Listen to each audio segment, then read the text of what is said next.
Bismillahirrahmanirrahim. Assalamualaikum warahmatullahi wabarakatuh. Pada video kali ini, saya akan membahas kembali pembahasan pada bab ke-7 di kelas 10, yaitu tentang dinamika partikel. Jadi, pada pembahasan sebelumnya, melalui Zoom meeting, kita sudah membahas hukum-hukum Newton pada dinamika partikel. Ada hukum Newton yang pertama yang secara matematis dirumuskan dengan sigma F sama dengan 0. Kemudian hukum Newton yang kedua secara matematis sigma F sama dengan M dikali A. Dan hukum Newton yang ketiga atau dikenal dengan hukum aksi reaksi. Jadi di mana besar gaya aksi itu sama dengan besar gaya reaksi tetapi arahnya berlawanan. Oke, jadi itu tentang hukum-hukum Newton. Selanjutnya di sini saya akan membahas tentang jenis-jenis gaya pada hukum Newton. Oke. Jadi di sini jenis-jenis gayanya ada yang pertama gaya berat, kemudian gaya normal, gaya gesek, dan tegangan tali. Jadi nanti akan kita bahas satu-satu gaya berat itu yang seperti apa, gaya normal, gaya gesek, kemudian tegangan tali. Nah, yang pertama ada gaya berat. Jadi untuk semua benda yang bermassa, semua benda yang bermassa pasti dia memiliki yang namanya gaya berat. Jadi gaya berat itu, di sini gaya berat itu dilambangkan dengan huruf W kecil ya, atau sering disebut sebagai berat, adalah besarnya gaya gravitasi bumi yang bekerja pada suatu benda. Suatu benda yang memiliki massa berarti ada dipengaruhi oleh gaya gravitasi bumi, maka dia memiliki yang namanya gaya berat. Adapun gaya berat itu secara matematis berdasarkan pernyataan ini, maka gaya berat dirumuskan dengan W sama dengan M dikali G. Jadi W ini adalah gaya berat, kemudian M adalah massa bendanya, dan G adalah percepatan gravitasi bumi. Nah, untuk satuannya, satuan dari gaya berat juga sama, satuan gaya semuanya adalah Newton. Kemudian arahnya selalu menuju pusat bumi. Nah, kemudian berat itu beda dengan massa. Ya jelas ya, berat itu beda sama massa. Besarnya massa itu adalah tetap, sedangkan besarnya suatu berat itu tergantung dari lokasi bendanya. Maksudnya di sini apa?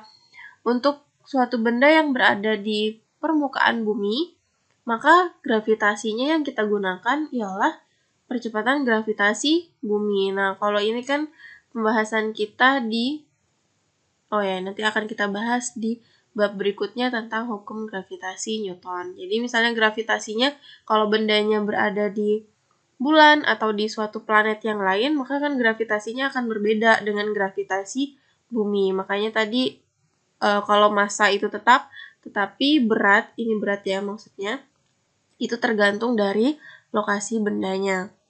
Kemudian kita lihat dari arahnya selalu menuju pusat bumi. Nah, di sini ada 3 keadaan suatu benda yang terletak pada suatu bidang. Yang pertama, bidangnya adalah bidang datar. Kemudian ada benda diletakkan di atas suatu bidang datar. Nah, menggambarkan arah gaya berat itu selalu dari titik pusat massa bendanya. Selalu dari titik pusat massa bendanya. Nah, makanya dia harus dari tengah sini. Ini ya. Harus dari tengah sini. Nah, arahnya adalah menuju pusat bumi. Jadi ke bawah gitu. Kemudian kalau bendanya terletak di atas bidang miring gini. Bidangnya itu miring. Nah, bendanya kan pasti mengikuti arah si bidangnya. Tetapi untuk arah gaya beratnya, kita menggambarkan arah gaya beratnya juga tetap ke bawah, yaitu ke bawah sini menuju pusat bumi. Kalau kayak gini, Itu salah ya, karena dia ini posisinya miring gitu. Jadi dia harus tetap lurus ke bawah menuju pusat bumi. Nah, yang ini juga jelas. Bidangnya vertikal. Bidangnya vertikal, sementara bendanya kan ke sini nih. Gitu kan, nempel di dinding. Contohnya misalnya AC atau jam dinding gitu nempel. Nah, arah gaya beratnya juga selalu menuju pusat bumi dan digambarkannya harus dari tengah sini. Gitu ya. Harus dari pusat masanya. Oke, itu yang pertama tentang gaya berat. Gaya berikutnya adalah gaya normal. Nah, gaya normal di sini adalah gaya yang bekerja pada bidang sentuh antara dua permukaan yang bersentuhan. Antara dua permukaan yang bersentuhan ya. Kemudian arahnya ini selalu tegak lurus dengan bidang sentuhnya. Contoh. Oke, sebelumnya di sini gaya normal itu dilambangkan dengan huruf N besar, kemudian satuannya juga sama yaitu Newton. Contohnya sama dengan 3 keadaan tadi, 3 posisi benda yang terletak pada bidang-bidang tertentu. Untuk bidang pertama pada bidang datar. Pada bidang yang pertama, kan tadi kalau kita gambarkan, kita sudah tahu gaya berat, maka tadi gaya beratnya adalah ke bawah. Gini ya, ini ada gaya beratnya. Kemudian gaya normalnya, gaya yang bekerja pada bidang sentuh. Bidang sentuhnya ini kan, ini bidang si bendanya, kemudian di sini ada lantainya gitu. Nah, benda kan bersentuhan sama si lantai. Maka ada gaya normal. Arahnya kemana? Arahnya tegak lurus sama bidang sentuhnya. Kalau bidang sentuhnya ini arah mendatar, maka yang tegak lurusnya berarti arah vertikal gitu. Nah, maka arah gaya normalnya ke atas. Gini. Kemudian tegak lurus. Kita mau lihat tegak lurusnya itu dari mana ya? Kalau antara si bidang sama gaya normalnya itu tegak lurus atau sebesar 90 derajat sudutnya, berarti itu tegak lurus gitu ya. Jadi kalau yang ini bidangnya arah horizontal, kemudian gayanya berarti ke atas. Kemudian untuk kalau bendanya di bidang miring. Nah, untuk yang kedua, bendanya di bidang miring. Berarti bidangnya kan yang miring ini. Nah, yang kita perhatikan yang miring ini. Kemudian untuk gaya normalnya, berarti yang tegak lurus yang ini jelas sudah. Jadi dia harus 90 derajat. Kalau kita gambarkan sama ada gaya beratnya, ya udah berarti gaya beratnya ke bawah gini. Nah, gitu. Sama kalau keadaan yang ketiga, bendanya yang tadi terletak di dinding, maka yang tegak lurusnya, yang ini, berarti bidangnya arah vertikal, kemudian untuk gaya normalnya berarti arah horizontal. Jadi harus tegak lurus gitu. Paham ya maksud dari tegak lurusnya? Cara menentukan gaya berat, kemudian cara menggambarkan gaya normalnya. Jadi kalau kita lihat seperti ini, arah dari gaya berat itu seperti apa, kemudian gaya normal. Kemudian untuk kalau tadi gaya berat, kita tahu besarnya gaya berat itu adalah M dikali G. Kalau gaya normal berapa? Nah, untuk menentukan arah dari gaya normal itu tergantung dari keadaannya, tergantung dari posisi bendanya ini seperti apa, kemudian gaya-gaya apa saja yang ada mempengaruhi si gaya normal. Contoh satu di sini, Ibu contohkan yang ini aja ya. Kita kemarin mengenal hukum Newton yang pertama bahwa sigma F itu sama dengan 0, ya kan? Nah, untuk menentukan si gaya normal ini kita gunakan hukum Newton yang pertama, sigma F sama dengan 0. Kita tinjau si benda ini, pada benda ini kan ada gaya normal ke atas sama ada gaya berat ke bawah. Nah, untuk menentukan gaya normalnya berapa. Di sini kita tahu bahwa ada W ya. W itu kan M dikali G. Kalau kita lihat dari arah gayanya, kan sigma F itu adalah jumlah gaya. Jumlah gaya berarti yang ke atas itu positif, yang ke bawah negatif. Berarti di sini N itu N dikurang W, karena W-nya kan arahnya ke bawah, berarti negatif.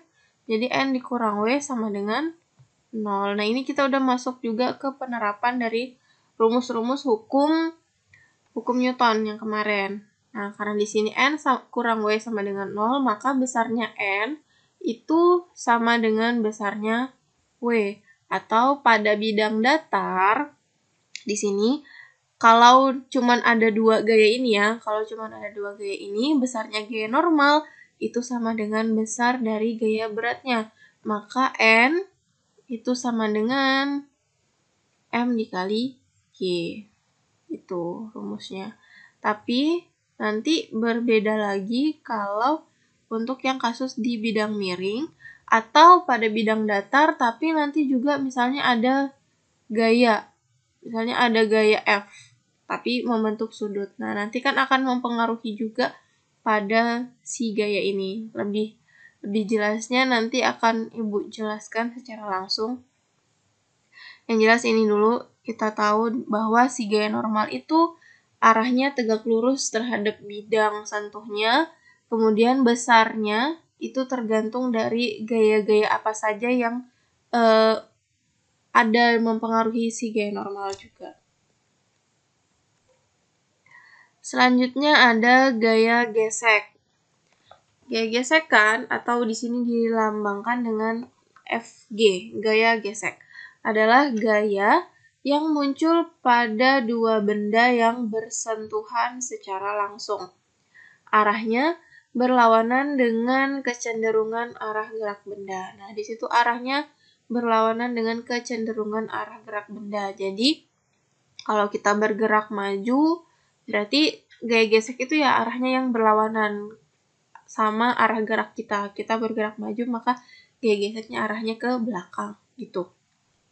Misalnya di sini ada benda yang terletak pada bidang datar. Tadi yang pertama di sini sudah tergambarkan semua ya. Ini tuh namanya diagram gaya bebas. Menggambarkan arah gaya berat, menggambarkan arah gaya normal, arah gaya gesek, itu kita namanya diagram gaya bebas gitu. Nah, di sini sudah digambarkan gaya beratnya ke bawah, kemudian ada gaya normalnya ke atas. Nah, si benda ini ditarik dengan gaya sebesar F. Berarti kan nanti dia akan bergerak ke kanan. Ada percepatannya ke kanan. Nah, karena dia arahnya ke kanan, maka si gaya gesek arahnya ke kiri gitu. Nah, kalau bendanya ada di bidang miring di sini. Nah, ini kalau dia ada di bidang miring, tadi sama kita gambarkan ada gaya beratnya ke bawah, yang ini ya gaya beratnya. Kemudian ini ada gaya normal ke atas, dan kalau misalnya suatu benda terletak di bidang miring, nggak kita kasih gaya apa-apa, otomatis kan dia ya pasti dia akan cenderung geraknya ke bawah, akan jatuh gitu karena bidangnya miring. Nah, maka jelas di sini arah gaya geseknya akan ke atas gitu, ke bidang miring yang ke atas. Nah, di sini ada W sin theta sama W sin alfa sama W cos alfa. Jadi di sini adalah perolehan dari proyeksi arah gaya berat terhadap bidang miring ini. Jadi kan ini bidangnya miring. Pasti dia membentuk sudut bisa theta, bisa alfa dituliskannya ya. Nah, maka kita harus memproyeksikan. Jadi namanya adalah memproyeksikan si gaya berat terhadap sudut bidang miringnya ini. Nah, maka diperoleh untuk yang arahnya ke bawah. Yang arahnya ke bawah ini adalah W cos alfa, dan yang ke sini itu adalah W sin alfa. Jadi dia harus membentuk sudut juga 90 derajat terhadap si bidang miringnya ini. Jadi W sin alfa sama W cos alfa. Itu. Nah, kalau dilihat dari sini, kita tadi Ibu bilang menentukan arah G normal. Nah, maka di sini terlihat bahwa besarnya G normal itu, kalau tadi G normal, kalau yang di sini arah G normal, nilai dari besar dari G normalnya kan kita lihat berarti N di sini sama dengan W. N sama dengan M dikali G gitu ya. Tapi kalau di sini kelihatan yang searah dengan arah G normal itu kan bukan si W, tapi W cos alfa. Maka diperoleh di sini N itu sama dengan W cos alfa. Gitu. Atau W sama dengan MG cos alfa. Itu ya. Untuk gaya normalnya pada bidang miring. Nah, sekarang di sini besar dari G gesek itu dirumuskan dengan FG itu sama dengan besarnya suatu koefisien gesek kan, atau ukuran kekasaran suatu bidang dikalikan dengan besarnya gaya normal. Jadi persamaan untuk G gesek FG sama dengan mu G dikali N. Ini mu itu adalah koefisien gesek, kemudian N ini adalah gaya normalnya. Jadi kalau mau cari berapa besarnya G gesek, maka kita harus tahu dulu G normalnya berapa gitu. Nah, G gesek di sini terbagi menjadi dua. Yang pertama ada G gesek statis. G gesek statis dan lama ya nulisnya. Kemudian yang kedua ada gaya gesek kinetis. Coret. Gaya gesek kinetis.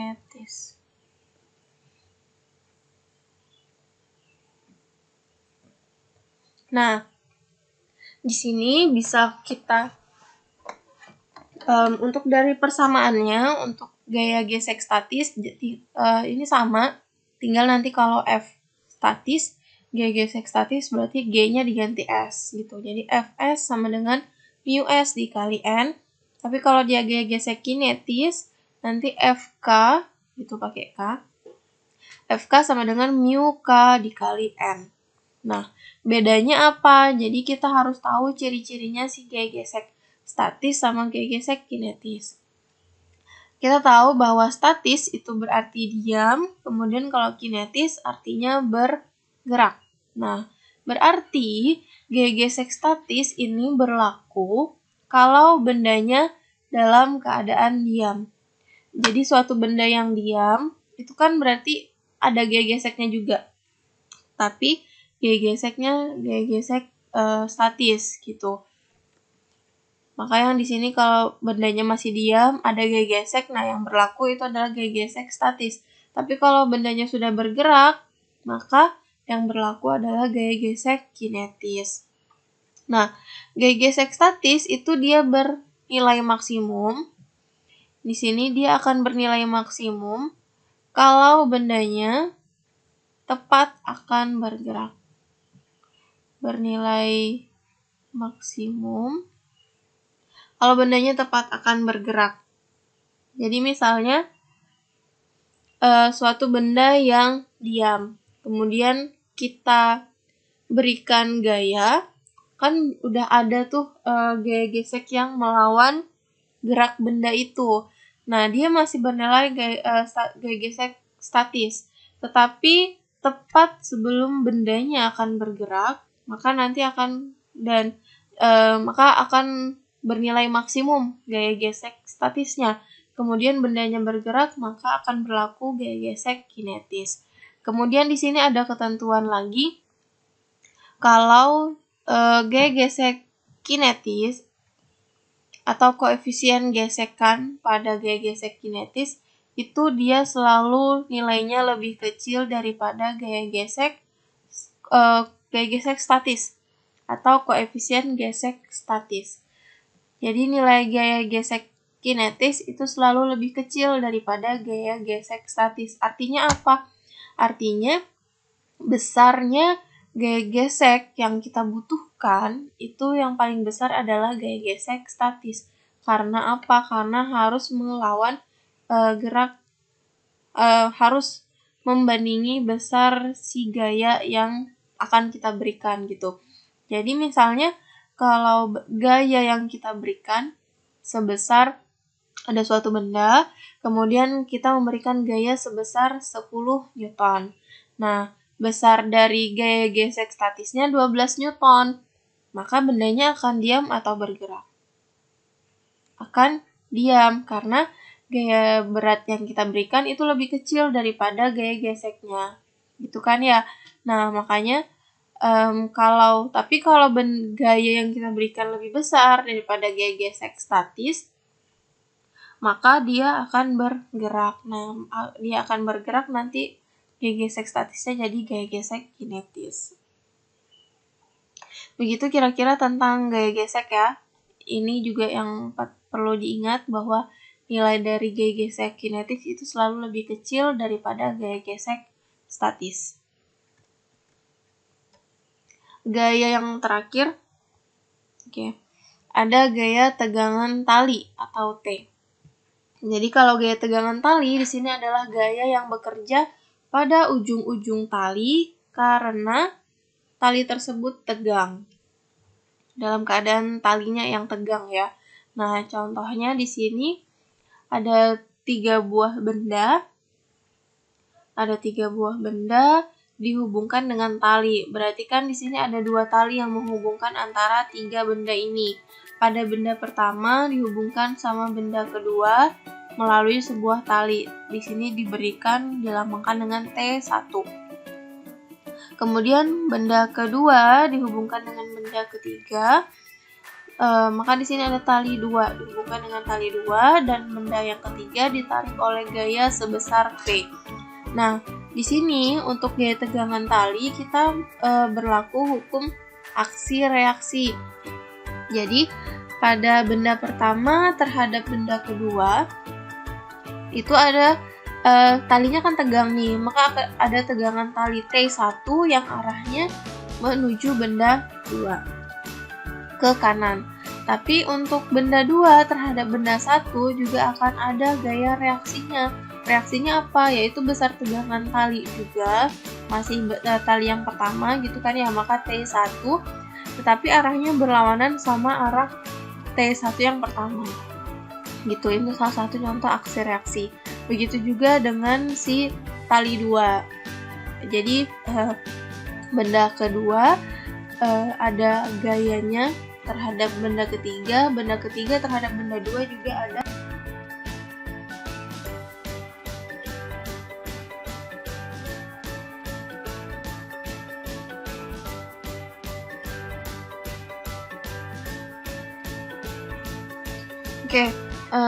Ibu rasa cukup tadi pembahasan atau pengenalan tentang jenis-jenis gaya pada hukum Newton. Masing-masing tadi sudah Ibu jelaskan, ada gaya berat itu seperti apa, gaya normal yang seperti apa, gaya gesek, kemudian tadi gaya gesek itu ada 2, gaya gesek statis dan gaya gesek kinetis, masing-masing juga dengan sifat-sifatnya atau ciri-cirinya tersendiri, dan gaya yang terakhir ada gaya tegangan tali.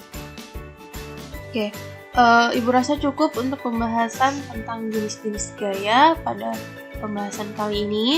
Jika ada yang masih belum jelas, silakan kita diskusikan. Kurang lebihnya Ibu mohon maaf. Ibu akhiri, Assalamualaikum warahmatullahi wabarakatuh.